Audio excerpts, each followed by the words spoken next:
Okay, welcome back, friends. So now we're going to just briefly, all of this is very surfacey, got lots of book.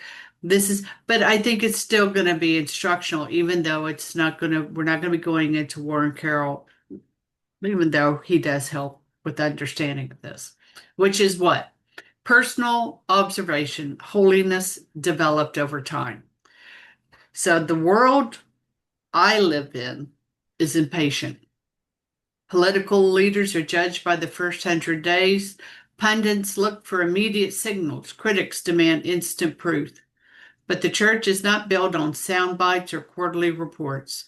Holiness does not unfold on a stopwatch. It matures over time through trials, crosses, and fidelity. To measure a pontificate after only 3 months is to misjudge the very nature of sanctity. And that's true. And just an aside, I've seen this. That's why we're doing the show. People judging based on who he's meeting and who he's not meeting, and he's doing this, he's not doing that. We're all have this impatient part because of the time we live in. Holiness ripens slowly. When we look back across the history of the church, we see that sanctity and leadership often revealed itself only gradually. St. Peter himself did not begin as the bold leader who would die a martyr in Rome. He faltered, denied Christ, and even after the resurrection, struggled with his fear. It was only later on the road marked by the question, Quo vadis Domine, that he was tried and found worthy. Where are you going? Where are you going, Peter? Yep. Consider Blessed Pius IX. And we did a whole show and love him. We love him. In the early years of his pontificate, he was regarded as a liberal reformer. Only later, after the revolutions of 1848, did his magisterium take its definitive shape, culminating in Affabilis Deus, 1854, and the Syllabus of Errors in 1864. Or think of St. Pius X, a venerable memory. We did a big show on him too. What happens with him? Well, he's remembered today for his Eucharistic renewal and the condemnation of modernism and his reform of canon law, yet none of these appeared in the first months of his papacy. They emerged over years of prayer and decision. And even Leo XIII, of blessed memory, whose name Leo XIV now bears, is remembered as a giant because of his corpus of encyclicals, especially Rerum Novarum. But this monumental teaching was not issued until 1891, 13 years into his pontificate. Courage in bishops. We might also ask so we're looking at bishops who become holy. So let's take a look at a recent one, a modern one, and that'd be Bishop Joseph Strickland. For years, he served quietly as a parish priest, and then as a diocesan bishop in Tyler, Texas. And this is from his own words. I'm not, this is from him. It was only later, amid cultural storms and ecclesial controversies, that his voice became nationally recognized for its bold defense of the faith. Holiness and courage ripen over time, often in response to circumstances that test a soul's fidelity. So, a word of caution. This does not mean we should withhold all judgment or fail to examine early actions. It means we must guard against extremes, the tendency to gloss over difficulties or conversely to fixate on flaws. Catholic commentators and influencers often lead toward both temptations, sometimes out of a temperament, but more than reason. Journalists too thrive on controversy because it generates readership. These voices have their place, but they are not the ultimate measure of a pope's sanctity or fruitfulness. A fair measure. The true measure of a pontificate is fidelity. Does the Pope hand on what he has received in season and out of season? Does he preach Christ crucified and not himself? Does he shepherd the flock with humility as a servant of truth? These are questions that can only be answered over years, not days. And as friends on this path, we must remember that our own markers matter. So, markers, what do I mean by that? What is important to me? So, Karen, uh, is he a good pope? And I've had that with young people. Is he a good pope? That's going to be my judge. But you could have a different standard, and it's okay. It's okay. Okay, so for me, one marker is the teaching office itself. If heresy were to be proclaimed in the magisterium, that would be a clear line. And also, frankly, if heresy is continuing to be taught, I think that's a clear line too. And that's where I get impatient. That it's just what it is for me.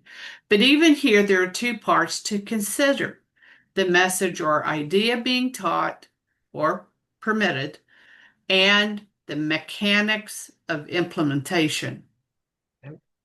And you might, right? You might really want to get rid of heresy, but how you do that is a prudential judgment.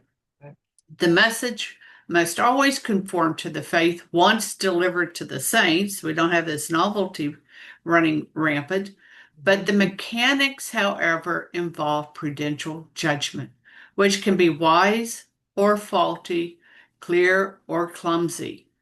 And we can't confuse the two. So when we speak of Leo the 14th's first 100 days, let's do so with perspective. It may be a convenient headline, but it is not a fair measure of holiness. The church thinks in centuries, not in cable news cycle. What matters is not the rush of early opinion, but the long arc of fidelity. Holiness is revealed in endurance, and courage often blooms only under trial. Yeah, and like I said before when we were talking about that, the two possibilities of being able to turn a ship, right? I mean, I do think that there is some element of a lived experience right now that just is going to make the ship turn its circle. I really do. It seems to me a far easier way to, correct a real radical wrong than trying to go after individual problems, right? Um, there, there is natural attrition that is going to happen in the church, right? People will die, um, which is tragic. I mean, it's a terrible thing that one has to wait for such an event as that. But as you had said, the church does not think in CNN news cycles; it thinks in terms of centuries, right? And as I had said before, the radicals, the revolutionaries always need a year zero. They always need that new beginning. And I think that it's really telling about Vatican II that when we had the 50th anniversary of the promulgation of Vatican II, there was no jubilee. The church gave no graces. The church gave no real nothing, right? I mean, which to me, when you look at the history of the church, says something about the significance of that as a moment in the church. I think that what the left intended was for us to not remember that there was something prior to it. But I think perhaps what God intended with it is to say that it was just a blip, right? I mean, there was no point in adding anything to the body of the economy of salvation, right? There were no necessary graces that had to come because that particular moment within the church's history is not going to be one that the church looks back on and recollects. How many people read Vatican I? How many people even read Rerum Novarum, which is one of the most substantially important documents that the church has given to us, right? So these documents that come out, these councils that come out, Vatican II is just going to be one among a myriad of ones that are forgotten, I honestly believe, at some point, because the ship will right. And you and I may not have the grace of being able to see all of that, but the generations that are coming up after us, the children that you and I formed, have a far, far greater understanding of the truth of the church than you and I ever had at their age. And I do 100%. think that, Mhm. you know, I think that Leo is not unaware of that, shall we say. And he is meeting with people. He has to, he's the Pope. He will meet from people who are heretics, and he will meet with people who are saints. I mean, for heaven's sake, his own namesake, met with Genghis Khan. I mean, one of the greatest barbarians, and he was able to stop the barbarian Hun at the gate, right? I mean, he was able to turn the tide, and we have to be hopeful. We have to be hopeful that our Pope Leo is going to be a similar character, that he's going to be able to keep the barbarians at the gate and repel them and tell them to leave, and do no harm. So that's the hope, right?